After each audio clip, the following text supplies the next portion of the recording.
Hello everybody and welcome back to Jake's RC Stuff, and it does look like a bit of a bomb site has happened on the bench, but last week we unboxed this, and it's what you're currently listening to me through now, and this is going to be the first sort of proper video with it. I say sort of proper because we're not actually going to be doing any work on planes right now.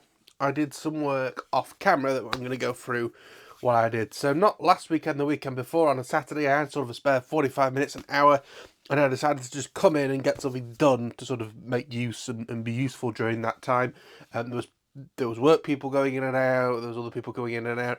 It wasn't a conducive environment to recording a video, and also it means I can just snap on and get through it and get stuff done. What do we get done, you ask? Well, let me bring this into the forefront. So this is the Canopy from the SkySurfer X7. First of all, you'll notice this thing at the back. This thing at the back is an antenna holder for our walk snail system. So, designed by my dad. It just goes in the slot. The wire goes in the slot there. Can you see? Yes. And then it goes in like that. I was originally just going to do holes without the slit, but then you'd have to take the antenna every time you wanted to shift it. So that was a good idea from him, who says you can't teach an old dog new tricks. To be fair, I'm generally quite impressed at how he's taken to the 3D modelling lark. As with all things, making something digital real in terms of printers, whether they be 3D or 2D, can be a bit of an issue. No, the actual 3D drawing, if you like, he's really got on with. The only thing that I did was drill the hole for this little self-tapper, so it's screwed on. I am probably going to glue it. Oh, maybe not. Maybe I will leave it as something that's removable. I've also not asked him not to make it like the most strongest thing in the world, because if this does hit a tree or the floor or something, I'd rather it break this 3D printed part than risk damaging the antennas on a relatively expensive piece of equipment. So yes, that was made separately, and that was actually the last thing I did on that day, was screw that on just to sort of make it a complete thing. What we actually focused on doing was, of course, adding this bottom plywood plate. We'd done this bit already, but this bottom plate was the next thing we need to do. So first thing I did was, as you can sort of see has happened here, that was essentially the same thing between the wood on this back piece and the foam at the bottom. So I got it with the knife, cleared up any excess glue, fairly easy to do with the 6000 glue, so it wasn't too bad. We then raided the scrap drawer for scrap bits of wood and found a bit of wood roughly the right size. Did some measuring up, left to right at the back, and front to back, because do at the back, that's the widest point. Got myself a rough square, and then from there I held it in place and roughly cut it to the right size.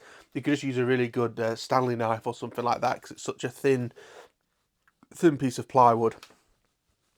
So once we've got it roughly the right shape, I decided for gluing it on, the best thing to do to make sure everything held in place was to get the pan servo in. Now, it isn't a special pan servo, it is just a regular Tower Pro MG90 or whatever they are, the ones that I had lots of issues with. You can check that out on the channel as well.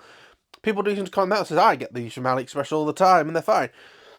There was a period of time where it was a bad batch or whatever, where the Banggood ones were just terrible and crap. And because I just sort of bought them as things to like bulk up orders over like the free delivery price or whatever, when I actually came to use them and loads of them didn't work, I did a big sort out, and that's the video that's on the channel where I sort of about 50% success rate, maybe less. And it was actually the older servos that were fine. All the newer ones were crap, and if I'd have tested the newer ones, then I'd have known they were crap and have stopped buying them. But yeah, so luckily I've got loads of servo leads now to use for FPV stuff, but yeah, not exactly great. So we found the middle. I then just roughly positioned the servo where it looked about right in terms of front to back, and then drilled 2 holes, and again used a Stanley knife to sort of square it out and make it into the hole for the servo. Once I'd made sure I was happy with that, when I held the plywood on, I cut into the foam, did that. Also did the same thing with this little hole at the back, because I have to get, even though I'm not 100% sure what angle the video transmitter is going at, we'll get to that in a moment, I do know there's going to have to be a hole for the wires to get through, so I put a hole in, and same thing while holding it, did the hole in the foam, And then it was time to glue it in. So E.P.11 on the foam after giving both the foam and the bit of wood a sand. And I decided what I was going to do is push the servo in at the same time to help line everything up and make sure that if the servo did get glued in, it was straight and level and correct. Which is what I tried to do until I've now looked at it, and that servo is clearly on the piss. So you can sort of see more if I show you. If you look at, that's a good angle, you can see that that is not level with the foam. Now luckily, again, it's E.P.11. It's not like I've glued this in with epoxy. And again, one of the good things about the microphone is I can wander to go get a knife and the audio doesn't massively change because the microphone's attached to me. It's sort of where a breast pocket would be. So what I'm doing now is just trying to see if I can almost flick and rub off. Careful, kids with knives. Please don't sue me. Don't do it that way either, to be honest, even if you're an adult. There we are. It just kind of it rubs off eventually. That's what she said. Can I push this out? Just about. Don't want to snap this really. Oop, hit the mic. Got to remember that that's there now. Keep pushing. It's nearly out. Again, the whole idea was if it got glued in, it could stay in, but it's that much on the kilter. The camera would have looked strange. I'd have been trimming it to fly level. This is the trouble. If you trim it to fly level and the camera is not level, it can look a little strange. We are so close to getting this out. So close. So close. We've now got foam showing on underneath. Come on. Come on. Again, I didn't particularly sort of, stand it up or anything to get it glued in. Oop, there we are. There we are. The servo is out. And we can get our knife and just sort of tidy up the edges slightly to make sure I'm actually in the frame. Can get a good sound, can get decent video. Now I've stopped it flickering mostly. It's not 100%, but if I didn't tell you, you probably wouldn't know. You see it mostly when I'm editing and it's sped up a bit. I was sort of just going around here, and yes. So what's next? Of course, that's why I'm doing this. Well, next thing is going to be getting this servo screwed in. Again, I'm not too bothered about it being glued in. We have plywood; we can screw it in, and it makes it removable. Because again, the servo's not great. I have got our camera more or less ready to go, so I've got it on the servo arm now. I've drilled through the middle so you can get the screw in and out easy. Let's just tap it onto an MG90 middle thing. I had to drill that out, not only so I could take the screw in and out to take this off, that's sort of a bonus. The real reason why is because the head of the screw was sticking out so it wouldn't screw all the way down. So, yeah, we had to manually move that out of the way. So yeah, we could take those labels off as well to make it a little bit thinner, but that should now be able to go back in that hole. Let's take a little look. It has filleted quite well. You can see sort of in this front piece, it's translucent, so it'll be hard to see, but you can see it's sort of just filleted in the gap. The trouble is though, we don't want that. But again, because it's E.P.11, you can sort of roll it off the foam. It's very much a glue that kind of like carbon fibre is strong one way but not the other.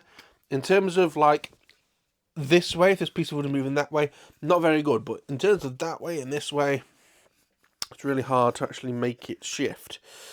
Now, what I'm doing in terms of glue, and again, a possible negative of this microphone, and I'll obviously hear it when I do this editing, is because I bring stuff up to my chest to, see it close up. I'm not sat down at a desk. We don't really have a sitting room in here. Standing room only. I don't want to be bashing the microphone all the time when I bring stuff close. I'm having to sort of bring it close and then push it further away when I sort of think, oh yeah, don't like whack it into your microphone. So yeah, I've tidied that up. Let's see if this will go in there a little bit easier. It was a fairly tight fit to begin with, but there we are, that's perfect. And it will sit all the way down and flush. So yeah, I'll probably find some little self-tappers just to screw that in. It'll be enough on the plywood, and it's a tight enough fit. It'll be fine. It is really now quite a solid weighty piece. Yeah, and the way I held it all together, obviously I had this for the alignment, but to keep it sort of pressed down, just use some old pegs that I can show you, of course, because the microphone moves with me and I can keep talking without sounding ridiculous. Here we are.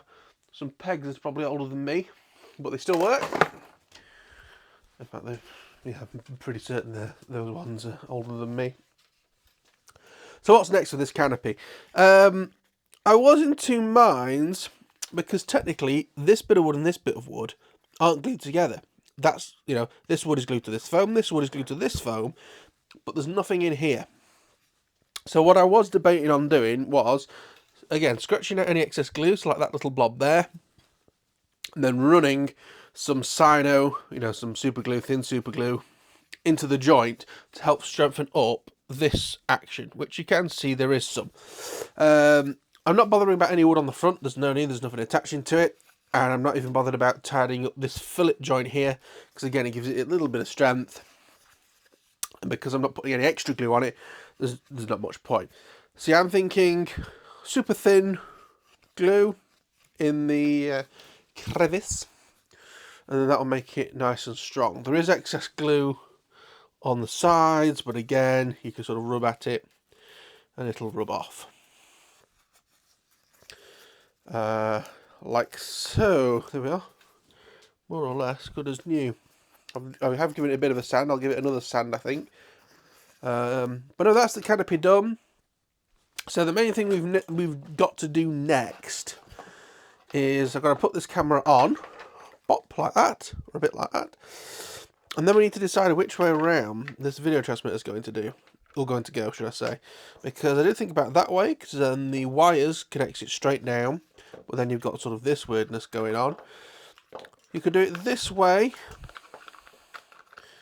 but it sort of only just fits. That is probably the way I'll do it, to be honest, and route that round. Maybe I'll have to put a second hole in, but to be honest with you, I'm not too bothered about that. There is, like, the side of nothing on the bottom, but then that just kind of causes problems with these wires. So yes, glue this back up, get the actual camera fitted. We need to put a balance plug on here. The idea, so this was just when I was testing it, because it was the initial system I got out to test the goggles, and it was just easier just to plug it into any old battery with an X260 on the end. Gonna take that off, put a 3-cell balance plug on the end of it, so you can just connect it up to the balance plug of a 3-cell battery. It's always going to be a 3-cell that's in this, even if it's different milliamp hour sizes. It's always going to be 3-cell. Yeah, there really isn't that much to do. Once that's soldered up, one of the reasons why keeping it separate instead of just having, one plug, bang, it's all on, is because this produces so much heat. When it's not flying, it can overheat, and that's why I have like a USB fan over there to plug in when I'm testing stuff on the bench. The idea is that if it's going to be sat on the ground for a while, I can unplug the balance lead from the battery and it can sit there. If you really wanted to, maybe if it was a speed control that had one on, I could just do JST and disconnect and reconnect JST. But to be honest with you, the balance plug with a bit of hot glue just to support the wires, it's fine, and it's one less thing to sort of faff about with. The speed controller that's in there was fully soldered, and there's not much point if you put a speed controller that's fully soldered and all the connections are right, faffing about with them connections to add on extra wires and stuff. It's just a nightmare waiting to happen. Some of the Hobby King ones do actually have JSTs coming off them, so you can either run Bex or you can run FPV gear, things like that. Although it does always worry me again about the noise, but again, it's all coming through the same battery. Don't really know. So that's it, it's almost done. In terms of the plane itself, it basically needs stuff sticking in. So it needs a bit of tape over the antenna in the fin. It needs the S-bus decoder sticking in the plane properly. And then it's basically ready to go. There is a chance we can fly it before the end of the year, but I'm recording this on it's just turned Tuesday the 26th of November. So we're rapidly running out of time, and the weather in the UK isn't brilliant at the minute. We've just had Storm Bert, because, you know, we don't have, like, Helene and things like that. No, we have Bertie. Bertie the Storm.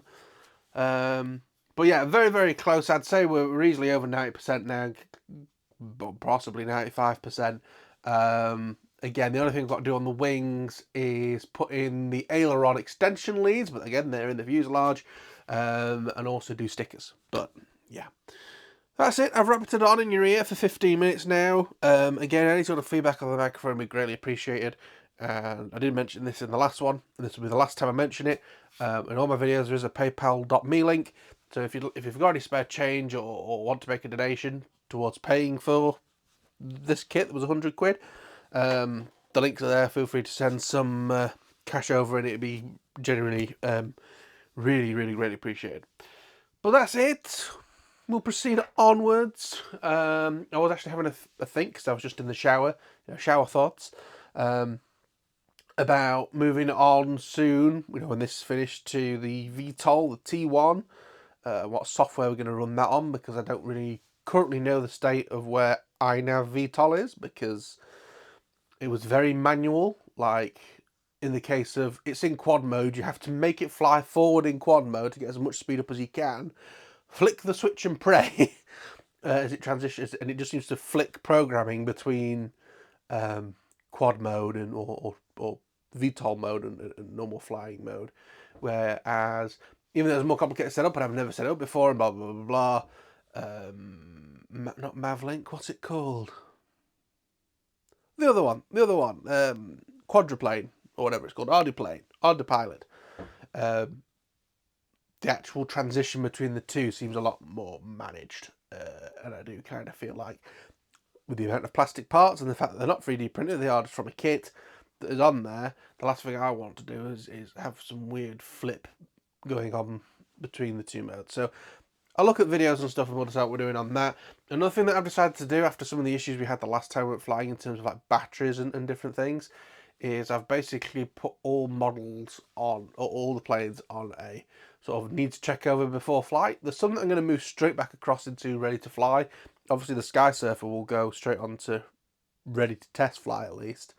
But things like the EF Extra, that if the batteries run out, I'll stick it in the long grass. It's fine. That stuff, isn't really a problem. But it's things like, if I had an RV8, unfortunately there was none in the latest aerobatic stock, or they'd already sold out and they're expensive and blah. And also my Extreme Flight Extra, not the undercarriage out on that because it ran out of power. And again, I don't want to keep doing that because it's just a waste of time and money if something more serious happens.